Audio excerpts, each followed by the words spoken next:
On September 14th, 2015, WWE presented Raw from Memphis, Tennessee. On this night, Sting would wrestle his first and last match on WWE's flagship show. Something even I, an avid Sting fan, had completely forgotten about. But first, a brief history on how the icon came to WWE, after many years of doubt and speculation. Throughout Sting's entire run with TNA, which started in 2005 on a full-time basis and ended in 2014, he had been signed to one-year contracts that expired around December time. Because of this, every December there would be speculation that Sting might not renew his contract and would go to WWE and have his much-wanted clash with The Undertaker. Behind the scenes, Sting was very concerned about how WWE would treat him, for reasons I explained in an early video on this channel, so much so that he put it off for many years. In 2014, Sting left the now renamed Impact Wrestling, having lost a title versus career match to then champion EC3.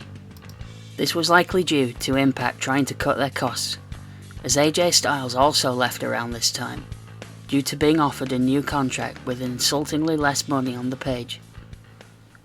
Through 2014, Sting began appearing in WWE, though not directly. He appeared in a documentary about the recently passed Ultimate Warrior, who Sting was a tag team partner of in their early career. In September, WWE released a DVD called The Best of Sting. Before the network came along, Best of and documentary DVDs were monthly releases, but they became irrelevant as the library on the network gradually grew. In October, 2K released WWE 2K15, in which Sting was a pre-order bonus. Despite all of this interaction between Sting and the company, it still didn't feel like we would ever see the icon live in a WWE ring, but that would change at Survivor Series.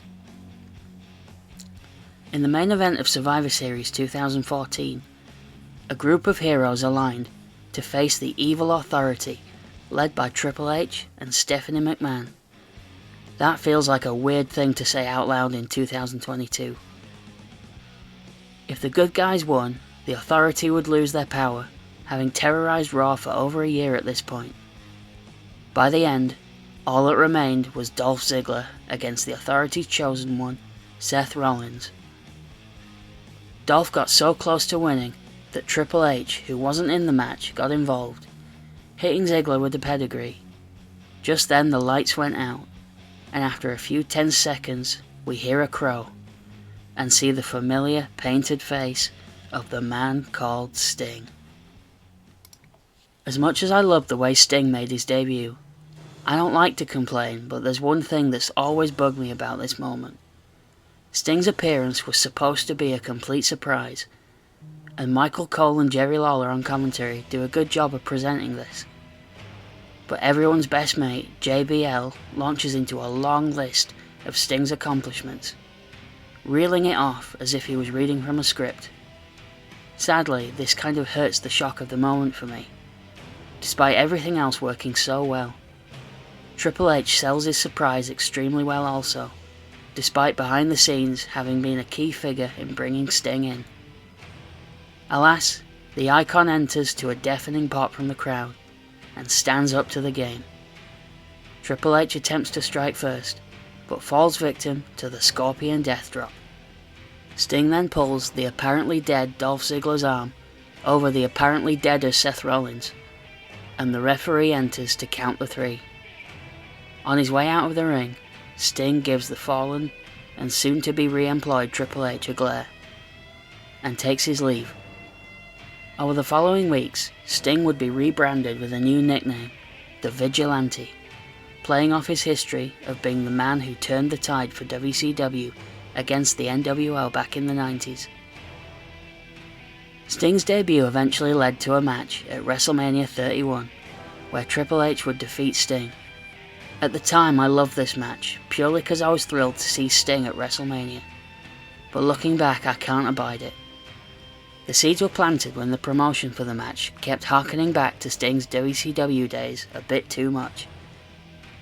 They put a little too much effort into turning the story into WWE vs WCW, 14 years after that company folded. You could argue that they did this because Sting was the last of all the main eventers associated with WCW to eventually join WWE, with most arriving throughout the early 2000s to very mixed results. Some fit in perfectly, like Booker T and Rey Mysterio, and some were dealt a raw deal, like DDP and Scott Steiner. The match between Triple H and Sting would be the final nail in WCW's coffin. Partway through the match, as soon as Sting locked in the Scorpion Deathlock, D-Generation X's music hit, and Road Dogg, Billy Gunn and X-Pac hit the ring. Soon after, the NWO's music plays, and Hogan, Hall and Nash run in to help Sting. Any long-time WCW fan would point out that while Sting did have a run in the red and black version of the NWO, it was the original version, led by Hogan, Hall and Nash, that Sting rebelled against. So it felt jarring that the NWO were even involved. Once Triple H had won, it seemed like Sting might be done, until he made a surprising return. On the August 24th, 2015 Raw, the Authority's chosen champion Seth Rollins demanded a statue be made of him, similar to the ones made to honour Andre the Giant, Dusty Rhodes among others. That statue was due to be unveiled on this night, celebrating his victory over John Cena at SummerSlam on the previous night. When the curtain was raised, however, the statue wasn't there. Sting was. Triple H and Stephanie acted like they'd seen a ghost, while Sting went after Rollins, and then raised up the WWE Championship belt. This led many to question what had happened to the statue, which WWE eventually addressed on the September 7th Raw, when Sting destroyed it by pushing it into a trash compactor.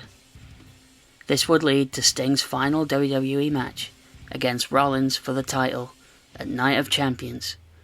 But before that, Sting would wrestle on Raw. Remember what this video was originally about? On the September 14th Raw, Sting was due to face the Authority's hired gun, The Big Show. This felt like a fitting pairing, as Sting and Big Show would have known each other since Show's early days in WCW as the Giant in the mid-90s. The match would last about a minute though, as Seth would run in to attack the Vigilante.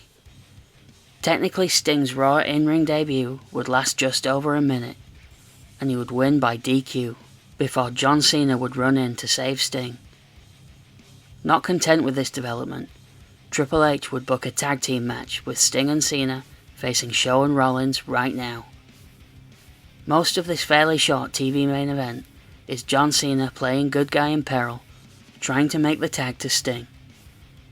This match was the final build before Night of Champions, where Rollins was due to defend his US title against Cena, then the world title against Sting later on. At the time, WWE caught a little bit of flack for this, as this was the exact same storyline that Ring of Honor was doing with its world and television champion Jay Lethal, although the details of both stories were slightly different. The Big Show would make a crucial error in this match, going for his Vader bomb and missing, allowing Cena to tag in Sting, who runs wild. He quickly runs through his trademark moves before making Seth tap out to the Scorpion Deathlock. Sadly, Sting's WWE career would begin with a bang and end with a whimper, as during the match with Rollins, he took a powerbomb into the turnbuckle that would injure the Icon, so much so that it looked like he would never wrestle again.